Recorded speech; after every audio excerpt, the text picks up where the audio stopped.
Good morning to a brand new day. Time to learn and games to play. Learning things is so much fun. Learning is good for everyone.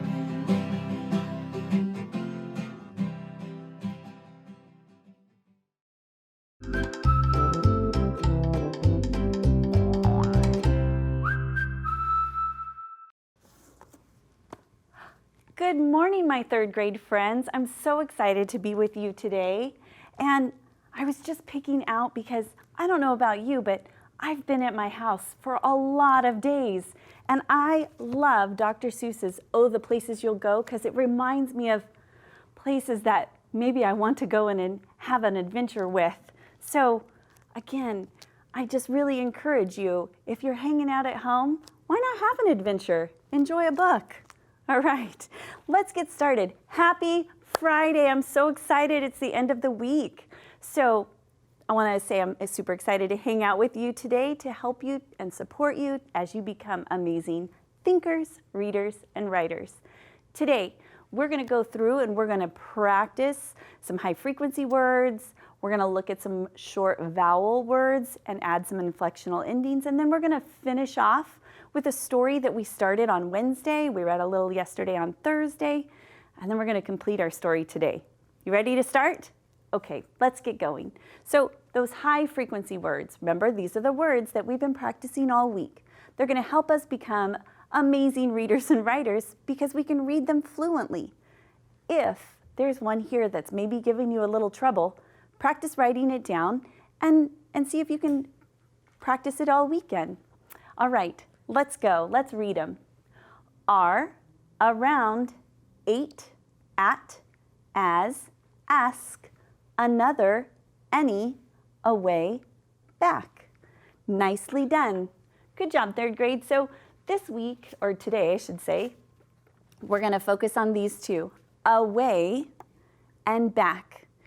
Now, if you were watching yesterday, you're going to remember that sometimes we can have words that have some similarity in their meaning, and they can both be used in a sentence. But I used the word persevere because sometimes you've got to stick with a problem a little bit longer to figure out what the answer is. Let's see if we're going to have to persevere a little bit today. Okay, so here's our two sentences. Let's see if we can put them in. Please put all of your toys, Now, if I was thinking to myself, well, I could put all of my toys away. That works. Please put all of your toys back also works. So I'm not quite done. I have to persevere. I'm going to keep trying and see if I can figure out maybe one of these words goes in my second sentence that can't go in my first. Let's try it. Will he be coming soon? Well, I couldn't use the word away because that doesn't work. He will be coming away soon? No. So I know back. He will be coming, or will he be coming back soon? Makes sense in this way, which means away is going to go in my first sentence here. So please put all of your toys away. Nicely done, third grade. So it's always important that we are thinking about the things that we are putting together, whether it be our own sentences that we're writing or if we're figuring out what is the author trying to get at. All right, boys and girls, today we're going to finish up our week. We've been practicing on that short E, short O, and short U sound. I brought my sound spelling cards to remind me that that short E, says like the beginning of the word ever, or the middle of the word went. Listening for that I brought my octopus card so that I remember that the short O says like at the beginning of the word otter, or the middle of the word rocket. Do you hear that Good job. And then looking at my umbrella card reminds me to think that that short U sound says like at the beginning of the word upset, or the middle of the word mug. Do you hear it? Yes. So we've been training our ears all week so that we can become amazing writers. In order to be able to write, we have to be able to hear it first. So good practicing with me today. Let's go through and let's read some of our short vowel words together. We have get, hunt, and hop. Okay, so we've been talking about inflectional endings, and specifically the S, the ing, and the ed. So if I have the word get, and I want to add the inflectional ending S and say gets, I simply add an S. And so she gets ready in the morning. If I want to have getting, he is getting his things together, I'm going to have to follow and remember one of my spelling rules. So if I have a short vowel followed by a consonant that's all by itself, before I can add the ing, I need to double my consonant. So just like this, add the extra T, and then add the ing. All right. Now, boys and girls, I have the word get. Is getted a word? Ooh, is getted a word? No, I'm so excited. You guys have your brains turned on. I have a little trick for us right here. I'm actually going to flip it over. This is an irregular word, and it actually becomes got in the past tense. So she got ready. Almost tried to trick you this morning. You guys are so smart by Fridays. I love it.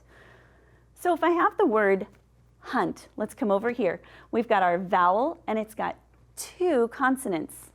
Well, adding my S doesn't change my spelling. I now have hunts. So he hunts with his friends. For hunting, because I have two consonants, do I have to change my spelling? No, I don't. I can just add my ing, hunting. And if he hunted, hunted has the ed sound. Remember, ed can sound like a t, or d, or ed. So hunted, he hunted with his friends. Excellent job. Now this last one, I love it because it's a really great opportunity to show the importance of having that double consonant. The word is hop. So if the bunny hops, we simply add the S. Here is where it's really important, and you can see it. So hop, if I want to say hop in, I need to remember to double my consonant, but I want to show you something. If I don't double my consonant, my word becomes hoping. And so it's really important to protect that vowel, that in order to protect it and make it say its short vowel sound, you add that P in there. Awesome job. The same can be said when we say hopped. If we don't double our consonant, now the word is hoped. So don't forget to double your consonant before adding ed. Now we have hopped, and this has the T sound, hopped. Nice job. Okay, third grade, we have been practicing in some of our reading. We've been reading about Tom and Anna, and do you remember they were in the cafeteria and they were talking about Thanksgiving. They're getting ready to go on Thanksgiving break. I know for us that's a little while away, but I love the message, and I love the fact that we get to practice some of our short vowel words. Now, we learned yesterday, Tom went through and talked about some of his traditions that he does with his family for Thanksgiving. Do you remember what some of them were? Yeah, they had a big feast and they would play football. Okay, he asked Anna, do you have Thanksgiving from where she's from? Do you remember where she was from? That's right, she's from India. Now, she said, we don't have Thanksgiving, but today we're going to find out she has something that's very similar to something that we celebrate here in the United States. And let's find out what Anna's traditions and what her holiday is. Are you ready? Okay, read with me. So this is Thanksgiving in India. So here's Anna. That sounds great, said Anna. In my country, we also give thanks. Really? Tom said. How? I am from a place in India called Tamil Nadu, she said. Each year we have Pongal. What does Pongal mean? Tom asked. It's an Indian dish, she said. During Pongal, food is cooked in pots until it boils and spills over. It is a symbol of good times. Wow, Tom said. How do you celebrate? First, we give thanks to the rain and sun for help with farming. We even thank the cattle, said Anna. Then we throw away old things and wear new clothes. We eat food and spend time with family. I thought the United States was the only country that had a holiday like Thanksgiving, Tom said. I guess I was wrong. Yes, there are many types of harvest fairs all over the world where people give thanks for food and crops, she said. I guess we all have a lot to be thankful for, he said. They both agreed. Boys and girls, was that awesome to read about somebody else and how they have a very similar celebration, but it's a little bit different, right? It's pretty awesome. Okay, I do want to take one of our sentences. I'm going to move it right over here so we can look at it. And I want to talk about meaning, because sometimes when we look at a sentence, we need to kind of visualize what is actually happening in the story. So here is Anna's sentence, and she said, during the Pongal festival, food is cooked in pots until it boils and spills over. So I want us to think about and visualize a big pot that's cooking. Well, if I don't know the word boils, and I know that it's in a pot that's being cooked, well, I know it's not going to be freezes, right? Because cooking means it's getting hot. I also know that it's not something that's going to be sitting still because it spills over. So that tells me that boils gets hot and bubbles. And picture that big pot as it's bubbling and boiling and everything is spilling over. It was awesome. Boys and girls, I have had so much fun with you today. I've had fun with you all week long as we have learned all of our short vowel sounds and flexional endings, and I hope you've enjoyed it too. Remember, you're responsible for your learning, so ask the questions, listen, and share your ideas.